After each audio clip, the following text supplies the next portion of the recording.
Tumayo po tayo mga kapatid para sa ating panalangin. Dakilang Ama Yahuwa na banal at makapangyarihang ka po sa lahat. Bago po namin tangkapin ang iyong mga aral, ang iyong mga tagubilin, hayaan mong hantugan ka namin ng walang hanggang pasasalamat sapagkat napakabuti mo sa bawat isa sa amin. Katunayan, Ama, taglay pa namin ang aming buhay at lakas, lalong-lalo na ang aming karapatang sambahin, purihin ang iyong napakabanal na pangalan.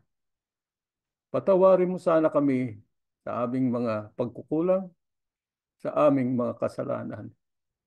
Sana'y basbasan mo kami sa aming pagsamba, buksan mo ang aming puso at ang aming kaisipan upang ang mga aral na aming maririnig sa umagang ito'y magsilbing inspirasyon at ito'y magturo sa amin kung paano kami lalong maging malapit sa iyo, Ama. Sana'y basbasan mo rin ang aming mga kaibigan, mga kamag-anak na nakikinig sa oras na ito, na sana'y sila rin ay maniwala sa iyong mga aral, Ama, upang makasama rin namin sila sa tamang paglilingkod sa iyong banal na pangalan. Sa aming paglalakbay sa mundong ito, marami kaming nararanasang kapighatian, Ama, maraming problema sa buhay, maraming pasakit.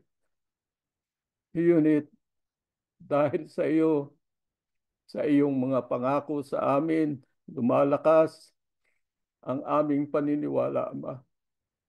Lumalakas ang aming paninindigan dahil ikaw ang tumutulong sa amin. Ikaw ang nagbibigay ng lakas sa bawat isa sa amin kahit na meron kaming mga karamdaman, kahit na nangihina na kami. Kapag naaalala ka namin, Ama, lumalakas kami. Kapag patuloy kami sa paglilingkod sa iyo, huwag mo na sana kaming iiwan. Huwag mo kaming pababayaan sa aming paglalakbay. Ikaw ang aming sandigan, Ama. Wala nang ibang makakatulong sa amin kung hindi ikaw lamang. Kahit na sa oras na ito, inaanyayahan ka namin, halina, Ama. Ipuin mo ang puso ng bawat isa sa amin. Kahabagan mo kami, Ama. Wala kaming mapupuntahan kung hindi ikaw lamang. Basbasan mo kami sa aming pagsambang ito.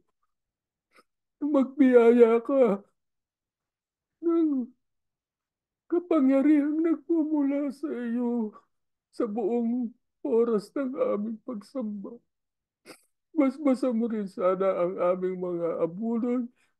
Kahit kokonti ito, Ama, sana'y mabasbasan mo ito upang mapaabot, magamit ito sa pagpapalaganap ng iyong mga banal na salita upang marami pang tao ang makapakinig kung ang ano ang ininanais mo para sa sanlibutan ito. Sana'y lagi mo kaming tutulungan, lalong-lalo na sa aming mga paglilingkod sa iyo, Ama. Ang lahat ng ito'y aming hinihiling, kasama ng kapatawaran ng aming kasalanan, sa pangalan ng aming Panginoong Yahushua na aming tagapagligtas. Amen.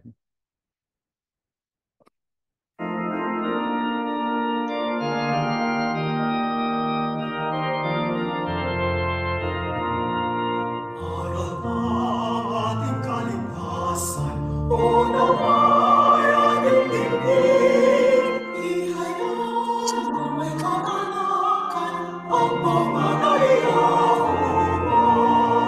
Magsinawin ng papupuri sa pag-ibig ng Ama. Iinay ang tunganan niya, ang Panginoong Yahushua. At ngayon'y ating ingatan ang pangalan niya dakila, pagkat sa kasalingan, upang siya ay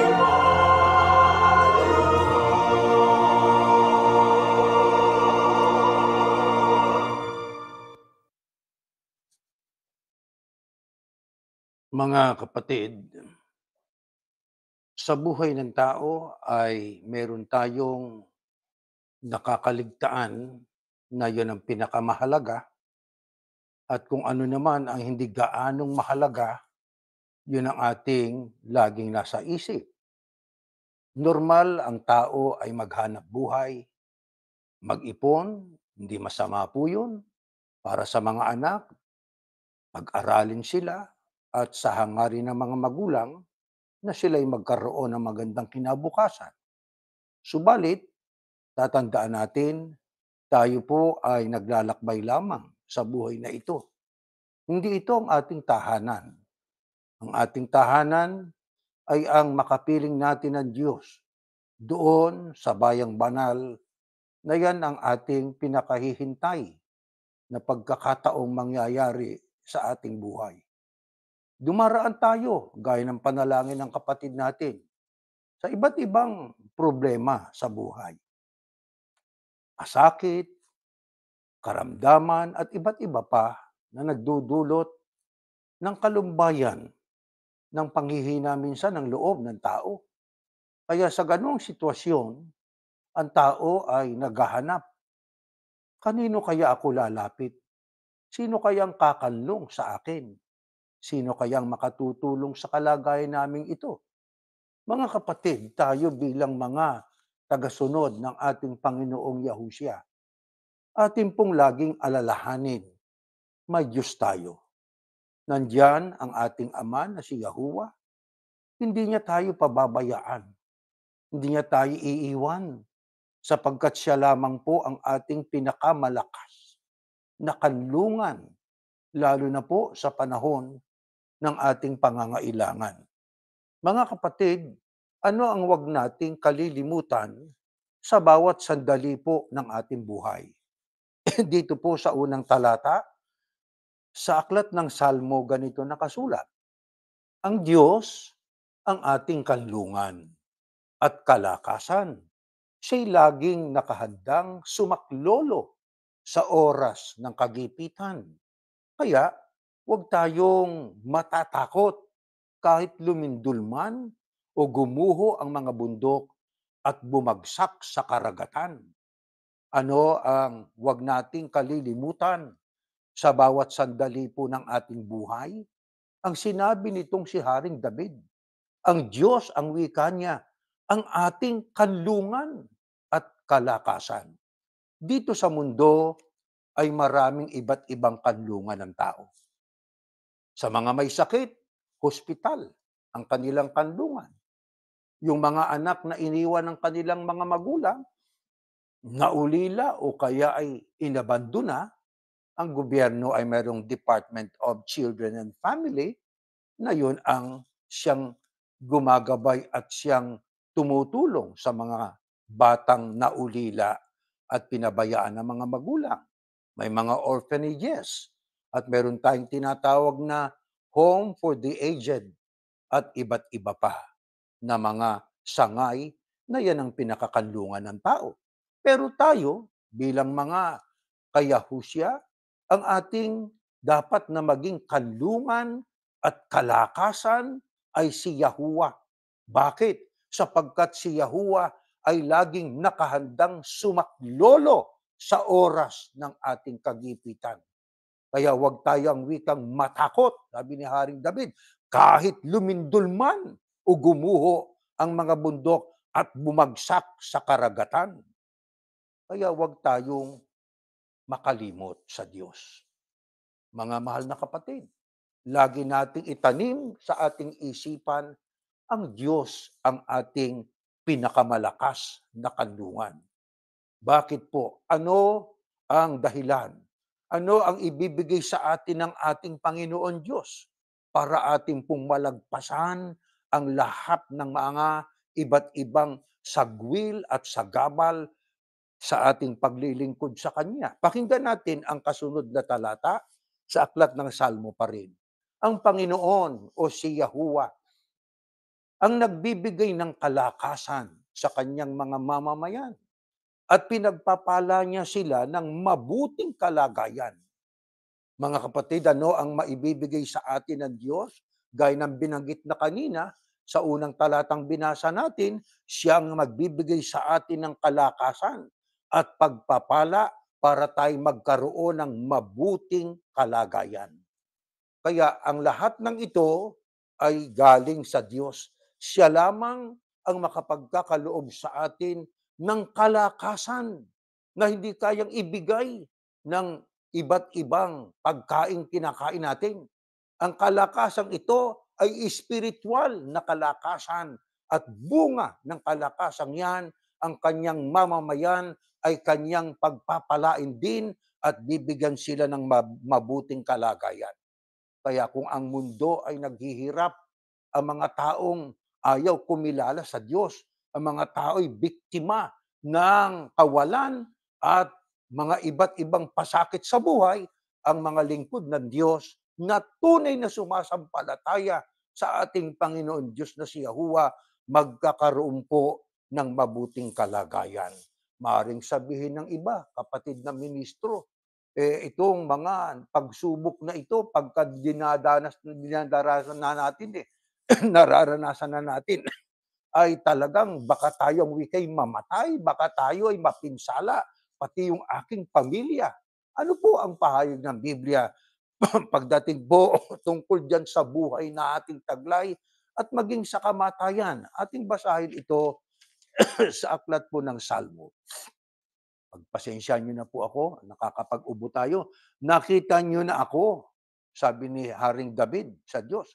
Hindi pa man ako isinilang, ang itinakdang mga araw na ako'y mabubuhay ay nakasulat na sa aklat niyo bago pa man mangyari. Anong dapat nating maunawaan tungkol sa buhay at kamatayan?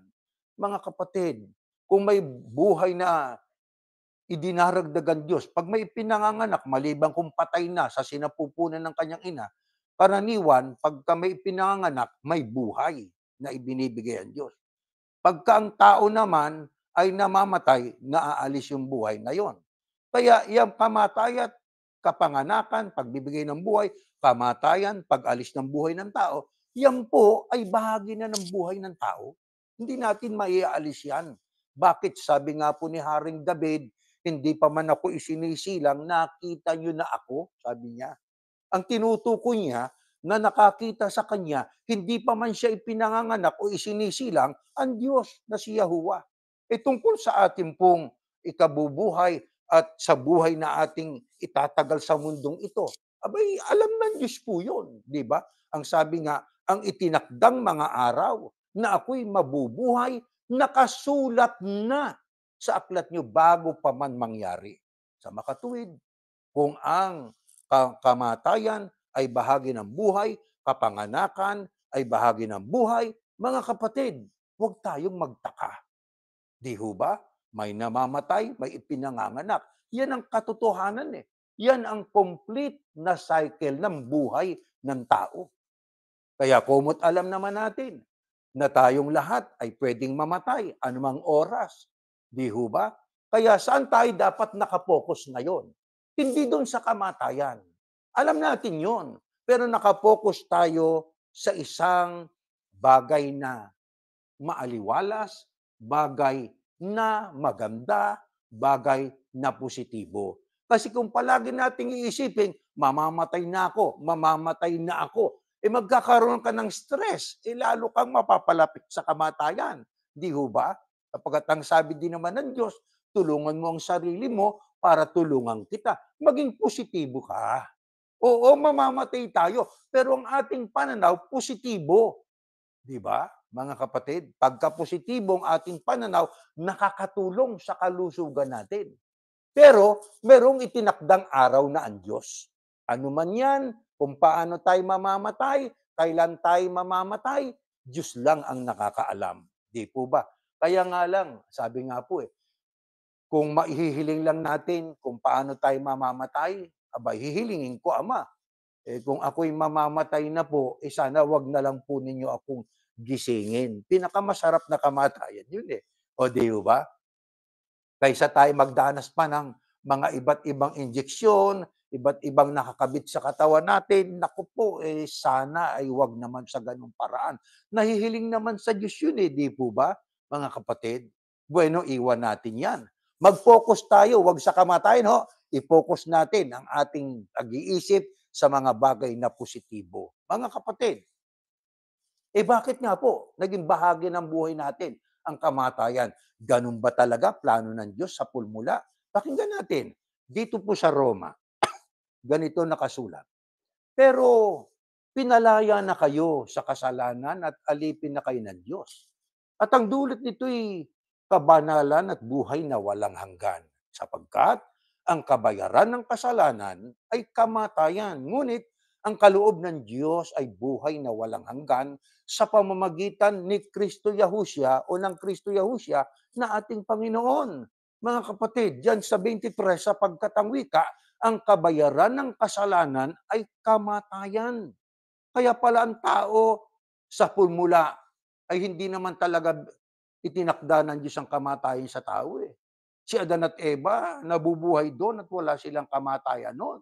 Paraiso na yung kanilang kinalalagyan Pero bunga ng kanilang kasalanan at sapagkat ang kasalanan ay paglabag sa kalooban at utos ng Diyos, mula sa kanila hanggang sa panahon natin, lahat ng tayo nagkakasala. Hindi minamanang kasalanan. Ang kasalanang ginawa ni Adan at Eva, kanila yon. Pero yung manamanan natin sa kanila, yung gawi o yung paggawa ng kasalanan. Di po ba? Kaya ang kamatayan ay umiral bilang kabayaran ng ating mga kasalanan. Pero ang sabi po diyan sa talata po ng Biblia ay dahil sa ating Panginoong Yahushua, meron tayong pag-asa na magkaroon ng buhay na walang hanggan. Kaya binigyan tayo ng pag-asa. Di po ba, mga kapatid? Tungkol naman sa ating Panginoong Yahushua, ano ang kanyang magagawa para sa atin sa gitna nitong ating kalagayang politikal nagkaguluhan, sibil na kaguluhan, ekonomiya natin ay talagang ikangay nagdarahop ang mga bansa. Pakinggan natin itong nakasulat sa aklat ng Juan, next slide. Ganito nakasulat. Sinasabi ko ang mga bagay na ito habang kasama niyo pa ako. Ito'y ang Panginoong Yahushua kasama pang mga alagad niya. Pero kapag nakaalis na ako, ang tagatulong na walang iba kundi ang banal na Espiritu ang ipapadala ng Ama bilang kapalit ko. Siya ang magtuturo sa inyo ng lahat ng bagay at magpapaalaala sa inyo ng lahat ng mga sinabi ko sa inyo. Napakagandang talata nito. Bago pa umalis ang Kristo, meron na siyang iniwang pangako sa mga alagad niya. Aalis ako, pero magpapadala ang Ama ng kapalit ko. Kapalit sa anong sentido? Sa trabaho niya na magpapaalaala at magtuturo sa mga alagad tungkol sa mga aral ng Diyos. Ano pa sabi? Huwag kayong mabagabag, sabi ng Panginoong Yahushua sa mga alagad niya. Aplikable din ito sa atin sapagkat tayo alagad din niya, di po ba? Huwag kayong mabagabag at huwag kayong matakot dahil iniiwan ko sa inyo ang kapayapaan. Ang aking kapayapaan ang ibinibigay ko sa inyo. Hindi ito katulad ng kapayapang ibinibigay ng mundo. Nakita ninyong kapayapaang yan na ibinigay sa atin ng ating Panginoong Yahushua? Totoo o hindi totoo? Hindi ba tayong tagasunod ni Yahushua? Sapagat alam natin ang ating ginagawa ay kalooban ng Diyos sa pamamagitan ng aral ng Panginoong Yahushua ang nakasulat sa Biblia, payapa ho tayo. Ang kapayapang ito, hindi na ibibigay ng mundo. Totoo o hindi totoo? Di ba? Totoo po yun eh. Yan ang kung tawagin natin ay peace within us, na yung pong peace na yan ay galing sa ating Panginoong Yahushua. Ang sabi pa rito, narinig niyo ang sinabi ko na aalis ako pero babalik din sa inyo. Oh? Kung mahal niyo ako, sabi ng Panginoong Yahushua sa mga alagad niya, ikasisiyan niyo ang pagpunta ko sa Ama dahil mas dakila ang Ama kaysa akin. Sinasabi ko ito ngayon sa inyo bago pa man mangyari upang sumampalataya kayo sa akin kapag nangyari na ito. Hindi na ako magsasalita ng matagal dahil dumarating na si Satanas na siyang naghahari sa mundong ito. Wala siyang kapangyarihan sa akin. Ngunit upang malaman ng lahat na mahal ko ang aking Ama, ginagawa ko ang inuutos niya sa akin, halina kayo, umalis na tayo rito. Mga kapatid, ang ating Panginoong Yahushua, anong garantiya niya sa atin? Mga kapatid, para wag tayong mabagabag, wag tayong matakot. Kailangan po tayo ay manalig na hindi tayo pababayaan sa pamamagitan po ng pagsusugo ng Ama sa Espiritu Santo na yun po ang sa ating magtuturo, magpapaalaala para wag tayong mabagabag. Bakit? Sapagkat ang naghahari sa mundong ito, katulad ng ating nabasang pahayag ng Panginoong Yahushua, ay si Satanas. Alam ninyo, pagka tayo pinanghinaan ng loob, hindi na tayo lalapit sa Ama, tuwang-tuwa si Satanas noon. Tayo ay nagdanas ng iba't ibang mga paghihirap sa buhay na ito at iba't ibang problema, hindi ka na lumapit sa Ama, ikay na hihikayat na nitong si Satanas papunta na sa kanya. Inaagaw na tayo noon ni Satanas sapagkat yan ang trabaho po niya eh. Kaya ang sabi ng ating Panginoong Yahushua, huwag nating kalilimutan na tayo ay mayroong pong patnubay ng Espiritu Santo na siyang sa atin ang gagabay. Alam nyo, mga kapatid, yung salita dyan ng ating Panginoong Yahushua, na ang sabi niya, huwag kayong matakot. Alam ba niyo kung gaano karaming beses binanggit sa buong Biblia ang salitang huwag kayong matakot? Do not be afraid. Fear not. Halos 365 beses binabanggit ang mga katagang huwag matakot. Do not be afraid. Fear not. Bakit po? Sapagkat yan po ay mga salita ng Diyos para bigyan niya ng lakas ng loob, tibay ng paninindigan ang kaniyang mga anak. Huwag kayo ang wikang matatakot. Yan bang mga katagang yan ay nadinig natin? Kung nadinig natin, gaano po natin pahahalagahan yan sa ating buhay? Ang lingkod ng Diyos at ang lingkod ng ating Panginoong Yahushua ay hindi dapat nakakitaan ng pagkatakot.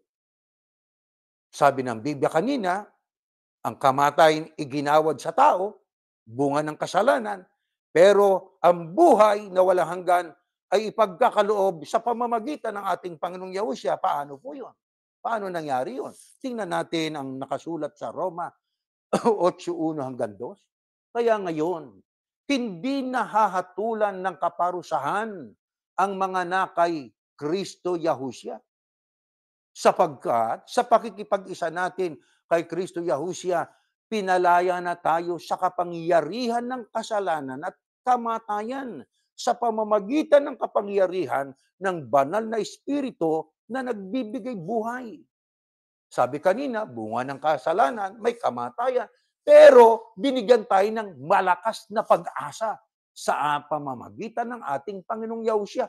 Ano po ang ginawa ng ating Panginoong Yahushua? Namatay siya. At siya'y namatay, yung kamatayan niya ang nagbibigay buhay kanino? Sa mga taong nagkasala. Pero sinong nagkasalang mga tao? Ang binigyan ng pag-asa na siya'y makatakas sa kamatayan at sa hatol at mabigyan ng buhay na walang hanggan, silang mga nakipag-isa sa ating Panginoong Yahushua. Paano ba ang pakikipag-isa sa ating Panginoong Yahushua? Ang sabi ng Panginoong Yahushua, ibig mo bang maging alagad kita? Itanggi mo ang iyong sarili, pasanin mo ang iyong krus, at sumunod ka sa akin. Sa makatuwid, para tayo maging kaisa ng ating Panginoong Yahushua, hindi ka sasama sa mga iba't ibang organized religion o religious organized group, kundi ang susundin natin ang aral ng ating Panginoong Yahushua. Susunod tayo kay Yahushua. Kapatid na ministro, si Yahushua ay nasa langit na, nasa kanan ng Diyos. Tama. Paano ho natin malalamang siya pa rin ang ating sinusunod? Sa pamamagitan ng mga nangangaral na ito, tiyakin natin kung ang ipinangangaral ng isang mangangaral ay yung aral na dalisay na aral ng Panginoong Yahushua na nakasulat sa Biblia. Di po ba? Sapagkat sa ganung paraan, nasusunod pa rin natin ang ating Panginoong Yahushua. Kaya masama sa tao ang hindi nagsusuri. Di ho ba? Masama sa isang tao ang siya'y nakikinig na lang at kung ano po ang ituturo noong kanyang ministro, pastor o pare, ayun na lang ang kanyang tatanggapin na hindi siya nagbabasa. Bakit? Sapagkat sa ganung paraan, papasok ang desipsyon, papasok ang panlilinlang ni Satanas sapagkat merong mga mangangaral na kanila pong ika nga ay binabago. Ang nakasulat sa Biblia. Imbis na ang kanilang ituro ay kung ano yung ibig ituro noong autor o ng sumulat sa Biblia. Katulad ni Apostol Pablo, Pedro, Santiago, may mga isinulat sila. Meron silang ibig ituro sa tao. Merong ibang mga mangangaral ng sistema ng kanilang pagtuturo, eisegesis. Ano yung eisegesis? Kung ano yung nasa isip niya, binasa niya ang talata, pero ang ituturo niya, yung nasa isip niya, hindi yung itinuturo ng talata ng Biblia. Dapat po ay exegesis.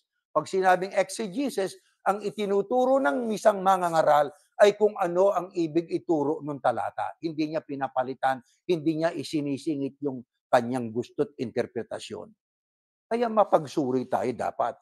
Kailangan po yun, mga mahal na kapatid, lalo na sa panahong ito na tayo po ay malapit na sa ating po na pinakahihintay na pagkakataon, yan pong pagsalubong sa ating Panginoong Yahushua.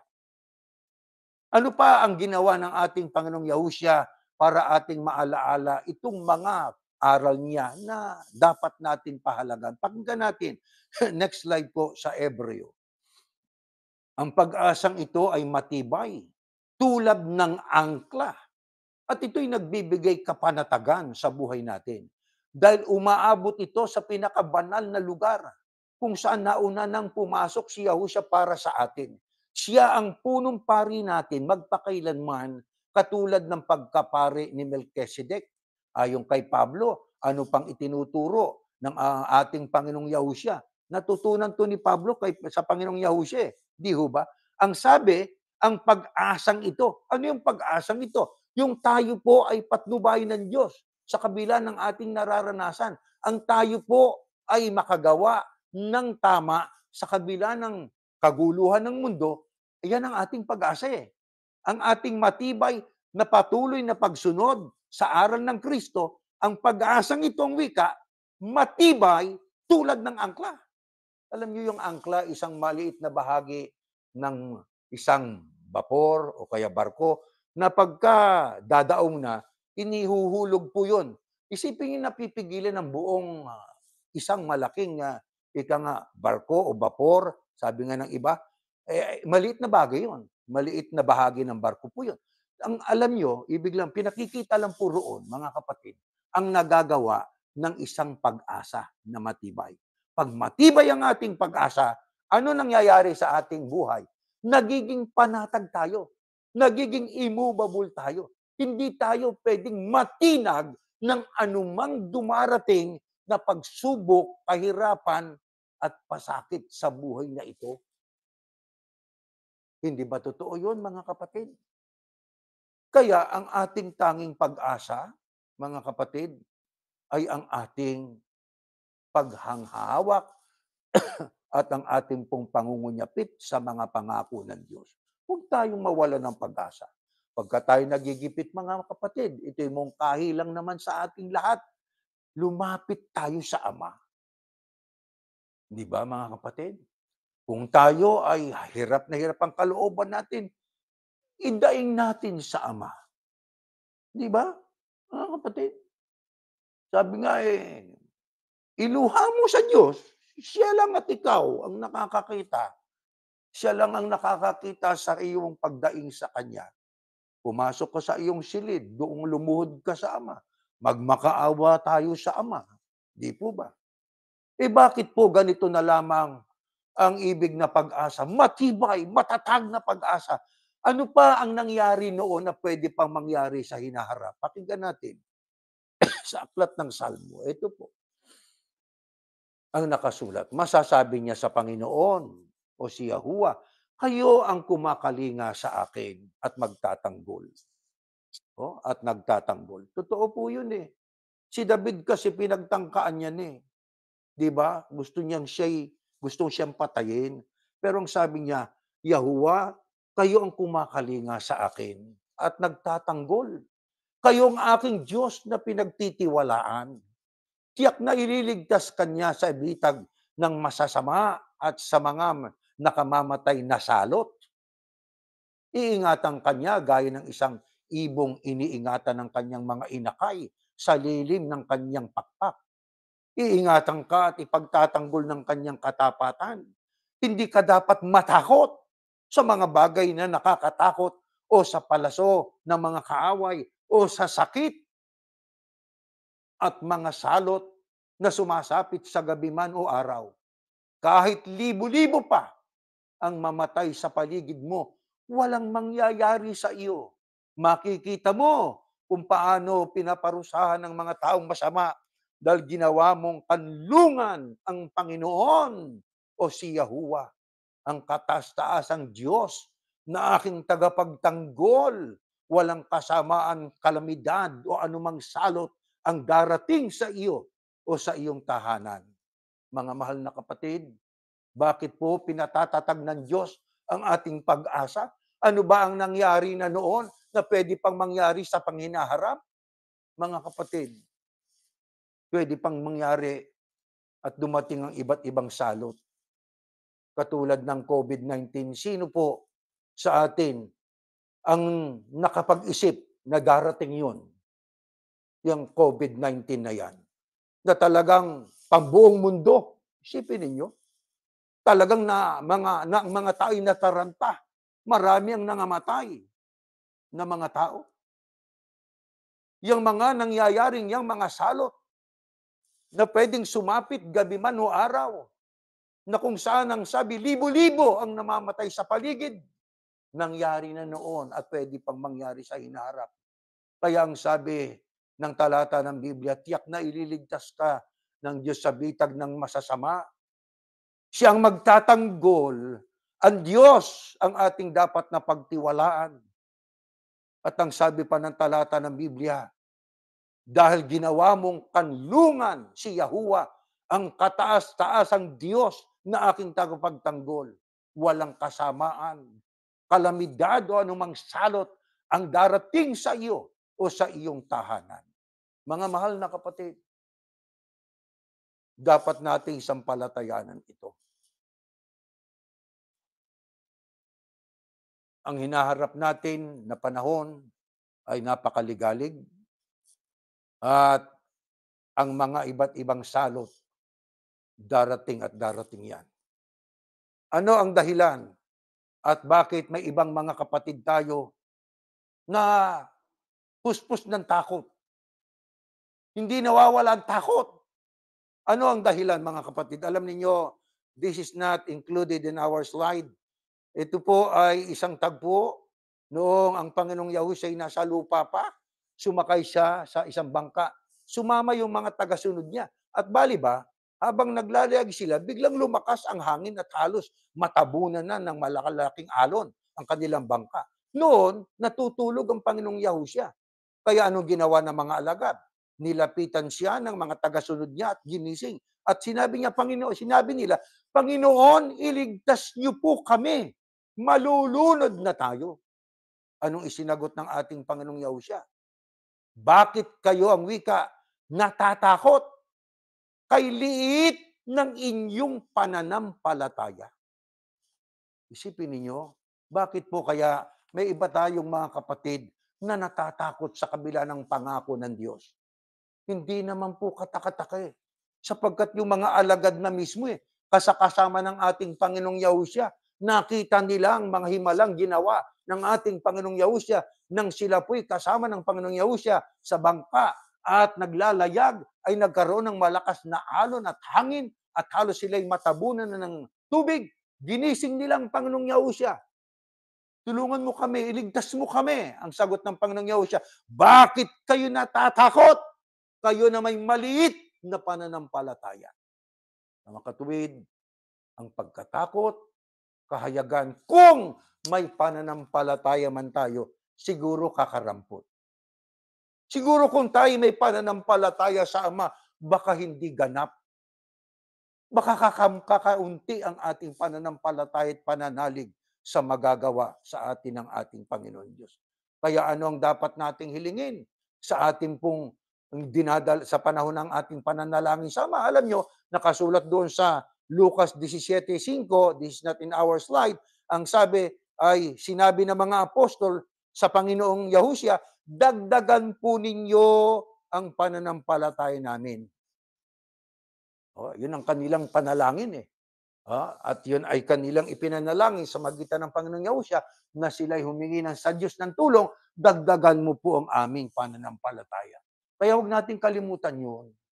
Kung hinihiling natin, Ama, dagdagan mo pong pagpapala sa amin para mayroon kaming magamit sa araw-araw. Hindi masama po yun. Hindi masama. Pero sa ibabaw po ng lahat, mga kapatid, hilingin natin sa Ama, pakidagdagan mo po ang aming pananampalataya. At sapagkat ang Diyos ang kasama na natin, ang Panginoong Yahushua ang kasama na natin, anong hindi dapat makita sa atin? Next slide, sa Mateo 6:34, ganito po ang ating mababasa, mga kapatid. Kaya huwag na kayong mag-alala tungkol sa kinabukasan. Dalang bukas ay may sarili ng alalahanin, sapat ng mga alalahaning dumarating sa bawat araw. At sapagkat ang Panginoong Yahushua ay nasa ating panig. Ang Panginoong Yahuwah, ang ating malakas at pinakamatibay na kanlungan, anong wag nang manghari sa atin? Wag na tayong mag-aalala. Don't worry, ang sabi nga, di ho ba? So that don't worry about tomorrow. Each day has enough trouble of its own. Tomorrow will have its own worries. The remembrance, there is no need to worry more every day. Kaya mga kapatid, bilang tagasunod ni Yahushua, mga kapatid, huwag tayong mag-worry. Pag nagwo-worry ho tayo o nag-aalala tayo tungkol sa buhay na ito, isa lang kahulugan nun, hindi natin sinasampalatayanan ang Diyos ay sumasa atin, ang Panginoong Yahushua ay sumasa atin. Di po ba? Kaya huwag tayong mag-worry kung tayo man po ay tumatanda. Kasi may iba takot, pagtanda ko, itong mangyayari. Huwag tayong mag-worry kung tayo po'y nagkakasakit. Huwag tayong mag-worry ho, huwag tayong mag-alala, o huwag tayong matakot kung ang negosyo ay bumabagsak. Huwag tayong matakot kung tayo po ay tinerminate sa trabaho. Sapagkat ang sabi, huwag kang matakot. Don't be afraid. Fear not. Sapagkat ang Diyos at ang Panginoong Yahushua ay sumasa atin. Huwag tayong matakot kung tayo kinakapos minsan sa pangangailangan. Huwag tayong matakot sa kabiguan. Huwag tayong matakot sa kamatayan. Huwag nating katakutan ang iba't ibang uri ng mga bagay na nangyayari sa mundong ito. Ano pa ang isa sa nagiging kanlungan na ibinigay ng Diyos sa tao? Ito po nakasulat, aklat ng Roma. Pakinggan po natin. Next slide. Sa Roma 13, ganito po ang mababasa. Magpasakop kayong lahat sa mga namumuno sa pamahalaan. Yan ang gobyerno. Sapagkat ang lahat ng pamahalaan ay nagmula sa Diyos at siyang naglagay sa mga namumuno sa kanilang pwesto. Kaya ang mga lumalaban sa pamahalaan ay lumalaban sa itinalaga ng Diyos. At dahil dito'y parurusahan niya sila. Ang mga namumuno ay hindi dapat katakutan ng mga gumagawa ng mabuti. Ang dapat matakot sa kanila ay ang mga gumagawa ng masama. Kaya kung nais mo na wala kang ikatakot sa mga namumuno, gawin mong mabuti at pupurihin ka pa nila. Sapagkat ang mga namumuno sa bayan ay mga lingkod ng Diyos para sa ating ikabubuti. Pero kung gagawa ka ng masama, dapat kang matakot dahil may kapangyarihang silang parusahan ka. Sila'y mga lingkod ng Diyos na nagpaparusa sa mga gumagawa ng masama. Kaya magpasakop kayo sa pamahalaan. Hindi lang para maiwasan ang parusa, kundi dahil ito ang nararapat gawin. Yan din ang dahilan kung bakit tayo nagbabayad ng buwis, sapagkat ang mga namumuno ay lingkod ng Diyos at inilalaan nila ang kanilang buong panahon sa pagtupad ng kanilang tungkulin. Sino pa ang inilagay ng Diyos na magiging kanlungan ng tao? Yan po ang gobyerno, mga kapatid, ang pamahalaan. Alam nyo, mayroon pong 4 na dahilan kaya naglagay ang Diyos ng government. Ang sabi nga, there are 4 purposes of government. Ano-ano yun? Maintaining peace and order. Kung walang gobyerno, ang maghahari lang sa mundo, yung makapangyarihan. Ang mahihina, pinapatay nila. Anong mangyayari sa mundo? Kung ngayon nga, may gobyerno, magulo lalo kung walang gobyerno. Kaya ang sabi, pasakop tayo sa kanila. Hanggat ang kanilang ipinatutupad ay tama, pasakop tayo sa kanila.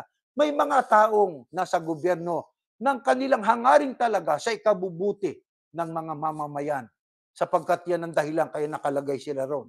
Di ho ba? Ang Diyos ang naglalagay niyan. Kaya tayo bilang mga tagasunod ni Yahushua ay maging ehemplo sa pagpapasakop. Meron silang mga ginagawa na maaaring sa tingin natin hindi tama, pero tama pala, mga kapatid.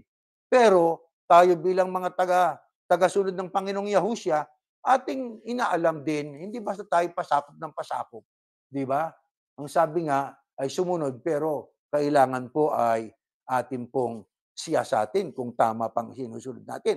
Yun nga, ang isa sa purpose ng government, maintaining peace and order. At pangalawa, providing services. Katulad po ng mga utility service providers such as gas, electric, and water are example of providing services. Yan ay tungkulin ng gobyerno. Ano pa?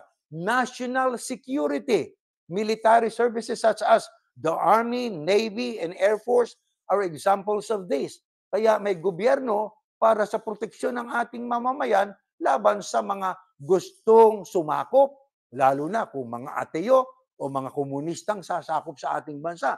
Kung walang gobyerno, magugulo tayo, masasakop tayo ng walang Diyos na mga tao. Di ho ba? Anong mangyayari sa atin? Tayo mapapasubo sa malaking gulo, di ba? Ano pa? Regulating the economy. An example of this would be charging higher tax rates to people or companies who make more than a certain amount of money in order to pay for other things, mga taxes natin. Kaya nagbibigay sila ng mga buwis, lalo sa mga mayayaman at sa mga kumpanyang kumikita ng malalaking pera o kaya ay income para naman maitulong yon sa mga nangangailangan. Kaya nagiging kanlungan din natin ang gobyerno, di po ba? Sapagkat ang naglagay ng gobyerno ay ang ating Panginoon Diyos din. Pero tatandaan natin, mga kapatid, sa ibabaw ng lahat, huwag nating kalilimutan na ang Diyos ang ating pinaka-malakas, pinaka-matibay at maaasahan na kanlungan. Ano pangako ng Panginoon Diyos sa atin? Kung tayo po ay pipirming panatag, aasa sa Kanya. Next slide. Ganito nakasulat. Sa aklat ng Salmo 34:9, kayong mga hinirang ng Panginoon o ni Yahuwah, matakot kayo sa Kanya. Dahil ang may takot sa Kanya ay hindi kukulangin sa lahat ng pangangailangan. Akala ko ba kanina'y huwag matakot? Pero ngayon ang sabi ni David, matakot kayo sa Kanya. Sino siyong Kanya? Sa Diyos. Ano ang pagkatakot sa Diyos? Ibig sabihin, pagsunod sa Kanyang kalooban, pagpapasakop sa Kanya. Di po ba? Pero yung kaninang mga tinalakay natin, huwag nating katakutan, yung mga nangyayari sa mundo. Bakit? May Diyos tayo Di ba? Kaya ang sabi po diyan, kahit ang mga leon ay kukulangin sa pagkain at magugutom, ngunit hindi kukulangin ng mabubuting bagay ang mga nagtitiwala sa Panginoon. Isipin ninyo kung gaano kahalaga ang pagkatakot sa Diyos. Ibig sabihin, tayo sumusunod sa Kanya, nirerespeto natin siya, siyang ating kanlungan, siyang ating malaking bato, siyang ating matibay na muog. Ang sabi, kahit mga leon, ang leon ay hari ng kagubatan, ay kukulangin sa pagkain at magugutom, ngunit hindi kukulangin ang pagkain at mabubuting bagay ang mga nagtitiwala sa ating Panginoon Diyos. Mga kapatid, ang usapan dito ay pagtitiwala. Gaanong tiwala meron tayo sa Ama? Tayo lamang po ang makasasagot nun. Hindi po ba, mga kapatid? Tiwala ang inaasahan ng Diyos sa atin. Kita ng Diyos kung gaano natin siya pinagtitiwalaan. Mga kapatid, ano pa pangako ng Ama sa atin? Kung tayo po ay mananatili na ang ating tiwala at ang ating kanlungan ay siya, lalo na sa panahong ito at marami pang mga unknown. Hindi natin alam na mga mangyayari sa hinaharap kung gaano kabigat pa ito. Kung may salot pa ba na darating na mas matindi pa maaari sa COVID-19. Tingnan natin ito nakasulat sa aklat ng Salmo 91. Ito, sinabi ng Diyos, ililigtas ko at iingatan ang umiibig at kumikilala sa akin. Kapag tumawag siya sa akin, sasagutin ko siya. Sa oras ng kaguluhan, sasamahan ko siya. Ililigtas ko siya at pararangalan. Bibigyan ko siya ng mahabang buhay at ipapakita ko sa kanya ang aking pagliligtas. Nakita niyo kung gaanong garantiya ang sinasabi ng Diyos.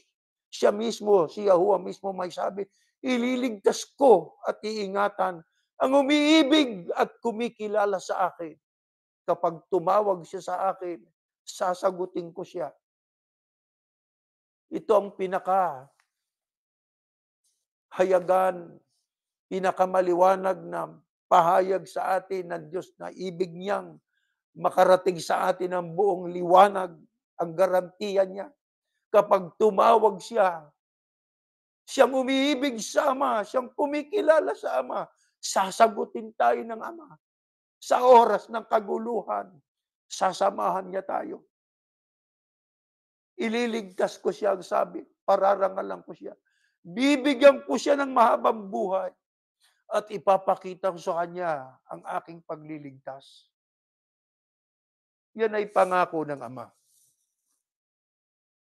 Huwag nating pagdudahan yan, mga kapatid. Noon, ngayon, patuloy tayo dumaranas ng pagsubok. Huwag mabawasan ang ating pagtitiwala sa ating Ama. Paano kung sa ating pagtanda, tayo po ay, sabi nga ay humihina. Ang sabi roon sa aklat ng Isaias 46:4, aalagaan ko kayo hanggang sa tumanda at pumuti ang inyong buhok. Nilikha ko kayo, kayo'y aalagaan ko. Tutulungan ko kayo at ililigtas ko kayo, sabi ng Diyos. Hanggang sa ating pagtanda. Hanggang sa ipikit natin ang ating mga mata. Hindi tayo pababayaan ng Ama. Ang kamatayan ng lingkod ng Diyos ay parang natutulog lamang. Darating ang panahon, gigisingin tayo ng Ama. Yan ay pagdating ng rapture. Kung tayo man ay abutang patay, kasama tayo sa unang bubuhay maguli. Sana yan ang ating panaligan, mga kapatid. Kapag tayo may mga problema, isa na'y mabigat talaga. Minsan tayo nakatingin, nakatanaw sa kakawalan na at tumitingala sa langit at sinasabi nating, Ama, alalahanin mo po kami sa kalagayan namin ito. Ano pa garantiya? Next slide. Ganito nakasulat. Aklat ng awit. Salmo. Ibigay mo sa Panginoon o kay Yahuwah ang iyong mga alalahanin at aalagaan kanya. Hindi niya pababayaan ang mga matuwid magpakailanman. Mga kapatid, basta tayo nagbabagong buhay, sumusunod sa Kanya, hindi tayo makakaiwas pa rin na dumating ang pagsubok at iba't ibang mga hilahil sa buhay. Darating yon. Pero ang sabi ng Ama, sabi ni Haring David, ibigay mo sa Panginoon ang iyong mga alalahanin, aalagaan Kanya. Kaya kapag tayo po ay talagang hirap na, dumarating talaga yun sa buhay natin. Dumulog tayo sa Ama. Lumuhod tayo sa Ama. Pag makaawatan natin sa Ama, ano pang dapat nating ipanalangin? Ito po ang nakasulat sa aklat ng Samuel. Ganito ang ating mababasa. Pakinggan po ninyo ang huling talata. Panginoon Diyos, tunay ngang kayo ang Diyos. Ipinangako niyo sa akin na inyong lingkod ang mabubuting bagay na ito at tapat kayo sa mga pangako ninyo. Nawa po, ikalugod niyo na pagpalain ang sambahayan ko para magpatuloy silang manahan sa inyong presensya magpakailanman. Dahil ito po ang ipinangako niyo, Panginoon Diyos, at sa pagpapala niyong ito, pinagpala ang aking angkan at magpakailanman. Anong ating pang ipanalangin? Ang ipinanalangin ng lingkod ng Diyos na ang sabi niya, nawa po'y ikalugod niyo na pagpalain ang sambahayan ko. Panalangin nating pagpalain ng Amang ating sambahayan. Opo, dumaranas tayo lahat ng iba't ibang pagsubok sa buhay natin, karamdaman. Ang iba ay nasa ospital, nasa rehab ang iba. Ang ating tanging magagawa, sabihin natin sa Ama, ikaw na po ang amin po na pinagtitiwala ng lahat-lahat. Bahala ka na po sa amin. Yan po ang ating ipinanalangin sa Ama, tumayo kayo. Ama naming Yahuwah, sa amin po na patuloy na paglalakbay sa buhay na ito habang ang mundo ay pagulo ng pagulo, ang kasamaan ay laganap, ang iba't ibang salot, kahirapan, kawalan at pasakit sa buhay ay dumarating. Kami po ay iyong mga lingkod, pinangakuan mo kami, sa iyo kami magtitiwala, sa iyo kami lalapit, sa iyo kami dudulog. Pinatitibay mo ang aming pag-asa, sapagkat hindi biro ang aming mga nararanasan sa buhay na ito, Panginoon Diyos. Ikaw lamang ang aming malalapitan. Ikaw ang pinakamalakas naming kanlungan. Ikaw ang aming pinakamalakas na muog na nakakaintindi ng aming kalagayan.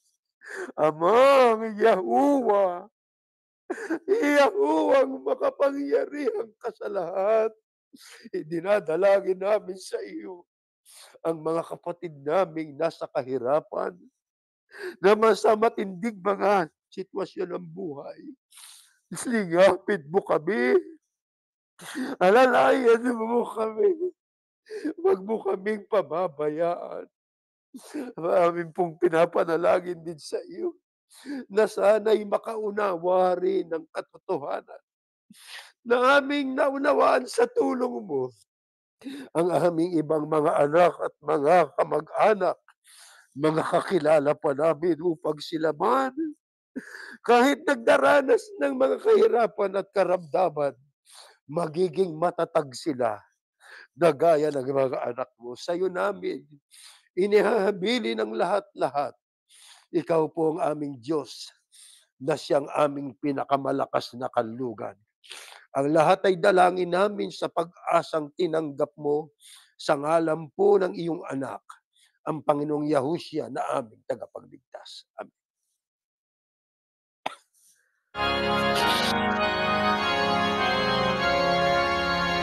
Purihin si Yahuwah sa Espiritu Banal. Ihayag ang kanyang kabutihan sa pangalan ni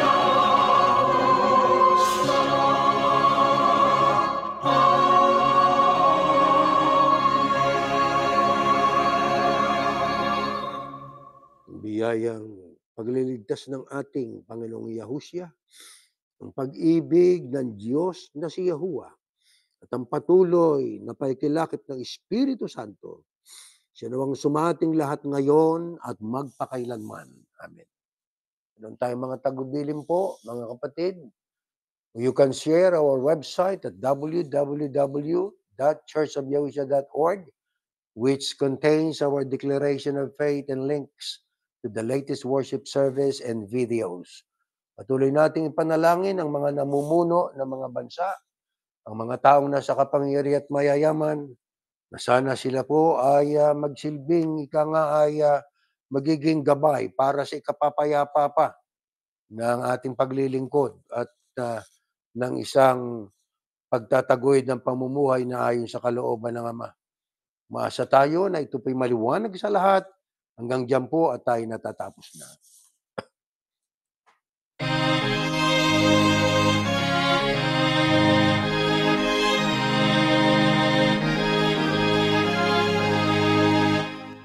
Sa puso natin ang aral ng Diyos Yahuwah at maging matatag. Pagkatyak na darating araw ng paghuhukom o kaya siya'y tingin malalabing ang iglesia.